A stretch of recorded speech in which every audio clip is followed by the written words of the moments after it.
Even اگر آپ مجھ سے پوچھیں تو میں تو ہیروشیما اور ناگاساکی پہ جو ایٹم بم گرائے گئے ہیں امریکہ کی طرف سے، میں تو اسے جسٹیفائی کرتا ہوں، کیونکہ وہ جنگ رکنے والی نہیں تھی. جتنا دماغ خراب کر دیا تھا اس جاپان کے ایمپرر نے کہ ہزاروں لوگ اپنے سینوں کے ساتھ بم باندھ کے ٹینکوں کے نیچے لیٹتے تھے، اور وہ ایک انسان کے لیے جان دے رہے تھے، کسی کاز کے لیے جان نہیں دے رہے تھے. لاکھوں لوگوں کو اس نے پاگل کر دیا ہوا تھا، خود بھی مر رہے تھے. 25-30 ہزار فوجی آپ کو پتا ہے مارے گئے تھے امریکہ کے وہاں پہ. انہوں نے کہا یار یہ تو اس نے تو برین واش کر دیا لوگوں کو، کیا کریں. پھر الٹیمیٹلی اس کا حل یہی تھا کہ ایک بڑی کاز کے لیے ایک چھوٹی تکلیف سے گزرنا پڑے گا. اگر ہیروشیما اور ناگاساکی پر غیر مقاتلین ہدف بنے تو وہ بھی ایک جنگی جرم تھا. السلام علیکم غامی صاحب، کہ 2 شہروں پر ایٹم بم پھینکا گیا جس سے لاکھوں سویلین کی ہلاکت ہوئی. آج ایران میں مطلوبہ اہداف حاصل نہ ہونے پر اس کے سویلین انفراسٹرکچر کو نشانہ بنانے کی بات ہو رہی ہے. کسی ملک کے سویلین انفراسٹرکچر کو نشانہ بنانا درست ہے؟ سلامتی ہے ان آنکھوں پہ جو ہدایت پہ نظریں جمائے بیٹھی ہیں، ان کانوں پہ جو ذکر خیر کے منتظر رہتے ہیں، اور ان قدموں پہ جو ہدایت کی راہ پہ گامزن ہیں. جی جو جنگ و جدال کا قانون ہے اس میں ہر شخص جانتا ہے کہ یہ بات اخلاقی طور پر بھی طے ہے اور بین الاقوامی قانون میں بھی طے ہے کہ غیر مقاتلین کو ہدف نہیں بنایا جا سکتا. جو نان کمبیٹنٹس ہیں ان کے خلاف کوئی اقدام بھی کیا جائے گا تو یہ من جملہ جنگی جرائم ہوگا. اسی طرح شہر، آبادیاں، ان کی سڑکیں، ان کے ہسپتال، ان کے پل، یہ سب چیزیں نان کمبیٹنٹس کی ہیں، غیر مقاتلین کی ہیں. ان کو بھی کوئی نقصان نہیں پہنچایا جا سکتا. اس وجہ سے اگر ہیروشیما اور ناگاساکی پر غیر مقاتلین ہدف بنے تو وہ بھی ایک جنگی جرم تھا، اور اس طرح کے کسی اقدام کو اگر اب روا رکھا جائے گا تو وہ بھی ایک جنگی جرم ہوگا.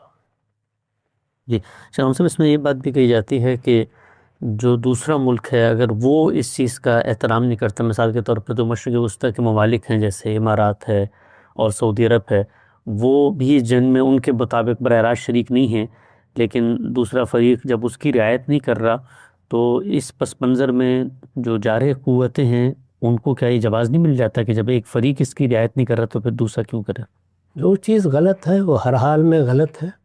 اخلاقی اصول تو اپنی اصل حیثیت میں قابل نفاذ بھی ہوں گے اور ان کا لحاظ بھی رکھا جائے گا. اگر کسی ایک فریق نے ان اصولوں کی خلاف ورزی کی ہے تو اس نے بھی جرم کا ارتکاب کیا ہے.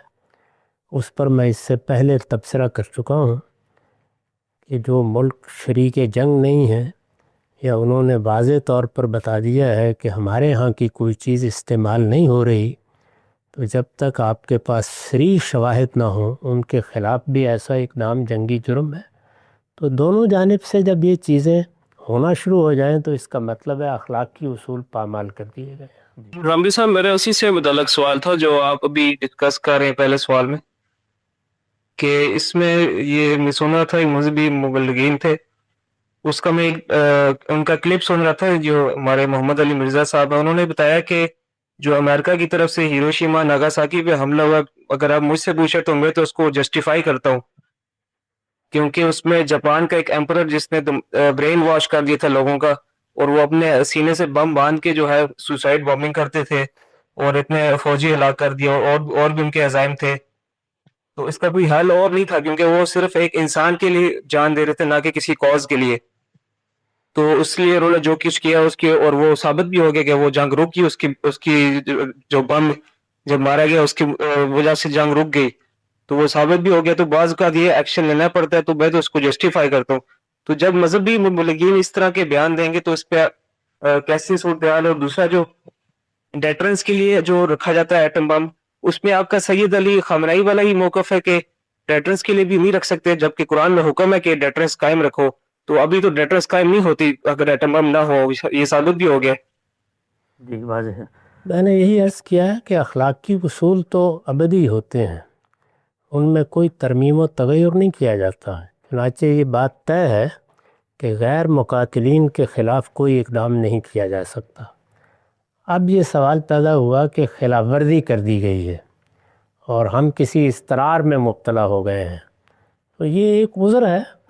کوئی شخص کسی حرام کام کا ارتکاب کرتا ہے تو وہ اپنا عذر پیش کر سکتا ہے، اس عذر کے بارے میں آپ فیصلہ کر سکتے ہیں کہ وہ قابل قبول ہے یا نہیں ہے۔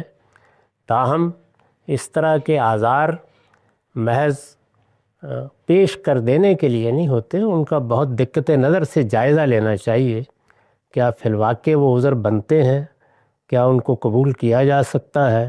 کیا اتنے بڑے پیمانے پر انسانوں کی بربادی ایسے گوارا کی جا سکتی ہے؟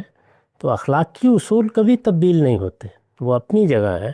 غیر مقاتلین کے خلاف، نان کمبیٹنٹس کے خلاف یا ان کے بنائے ہوئے انفراسٹرکچر کے خلاف کوئی اقدام آپ نہیں کر سکتے۔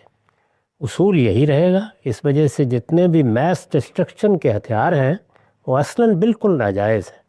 اب آپ کے اضطرارات ہیں، وہ آپ دنیا کی عدالت میں بھی پیش کریں اور وہ خدا کی بارگاہ میں بھی پیش کر دیں۔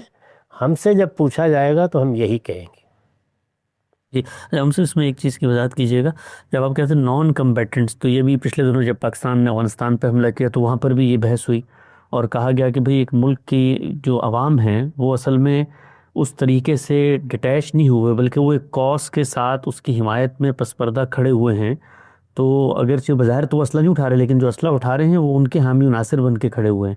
تو یہ نان کمبیٹنٹ کی کیسے تعریف کی جائے گی کہ ڈائریکٹلی وہ کمبیٹنٹ نہ ہو؟ اگر انڈائریکٹلی وہ کمبیٹنٹ بن جاتا ہے، جیسے کہ یہاں بھی کہا جاتا ہے کہ بھئی ایک رژیم ہے جو ایک خاص نظریہ رکھتی ہے اور جو وہاں کے لوگ ہیں وہ اس کی سپورٹ کر رہے ہیں، تو اس میں کمبیٹنٹ نان کمبیٹنٹ بالکل واضح نہیں رہتا۔